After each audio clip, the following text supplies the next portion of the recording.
ನಂಜನಗೂಡಿನಲ್ಲಿ June 14ರಂದು ನಡೆಯಲಿರುವ ರಾಜಕೀಯ ಜಾಗೃತಿಗಾಗಿ ಶೋಷಿತ ತಳ ಸಮುದಾಯಗಳ ಐಕ್ಯತಾ ಸಮಾವೇಶದ ಅಂಗವಾಗಿ ದಲಿತ ಸಂಘರ್ಷ ಸಮಿತಿಯಿಂದ ಕಾರ್ಯಕ್ರಮದ ಪೋಸ್ಟರ್ ಅನ್ನು ಬಿಡುಗಡೆ ಮಾಡಲಾಗಿದೆ.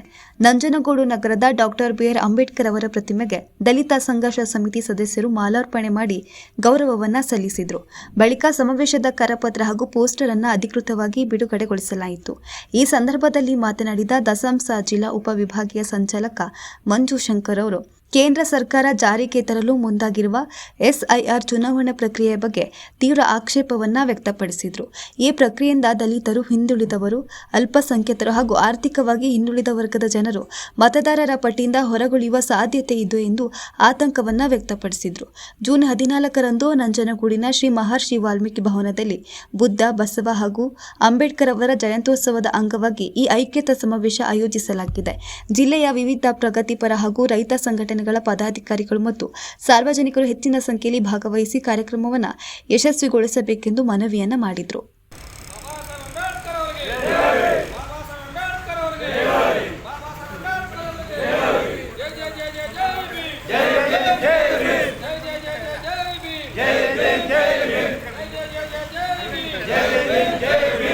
ಏನು ದಿನಾಂಕ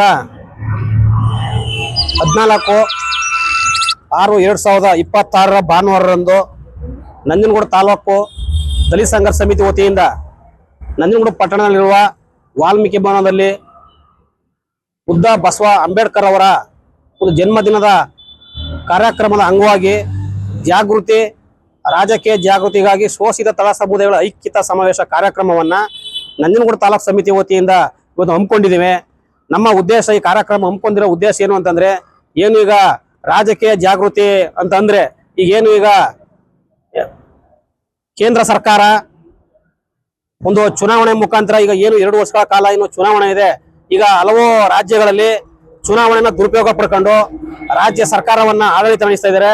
ಇಲ್ಲೂ ಕೂಡ ಕರ್ನಾಟಕ ರಾಜ್ಯದಲ್ಲಿ ದಲಿತರು, ಶೋಷಿತರು, ಅಲ್ಪಸಂಖ್ಯಾತರು, ರೈತರು ಮತ್ತೆ ಜಾತ್ಯತೀತವಾಗಿರುವಂಥ ಪ್ರತಿಯೊಬ್ಬರನ್ನು ಕೂಡ ಬಡ ಕುಟುಂಬದವನ್ನೆಲ್ಲರೂ ಕೂಡ ಒಂದು ಚುನಾವಣೆ ಒಂದು ಮತದಾರ ಪಟ್ಟಿಯಿಂದ ಹೊರಗಡೆ ತೆಗಿಬೇಕು ಅಂತ ಹೇಳಿ ಒಂದು ಕೋಮುವಾದಿ ಬಿಜೆಪಿ ಸರ್ಕಾರ ಇವತ್ತು ಅದನ್ನ ಮಾಡ್ತಾ ಇದೆ. ನಾವು ಅದರ ವಿರುದ್ಧವಾಗಿ ನಾವು ನಂಜನಗೂಡು ತಾಲೂಕಿನಲ್ಲಿ ಒಂದು ದೊಡ್ಡ ಮಟ್ಟದಲ್ಲಿ ಎಲ್ಲ ಶೋಷಿತರು ಮತ್ತೆ ದಲಿತರು ಮತ್ತೆ ಎಲ್ಲಾ ರೈತರು ಕೂಡ ಇದ ಮನೆ ಬಾಗಿಲು ಹೋಗಿ ಇದನ್ನ ಅವೇರ್ನೆಸ್ ಮೂಡಿಸ್ಬೇಕು ಅಂತ ಹೇಳಿ ನಾವು ಇವತ್ತು ಒಂದು ಜನಜಾಗೃತಿ ಕಾರ್ಯಕ್ರಮನ ಹಮ್ಮಿಕೊಂಡಿದ್ದೇವೆ.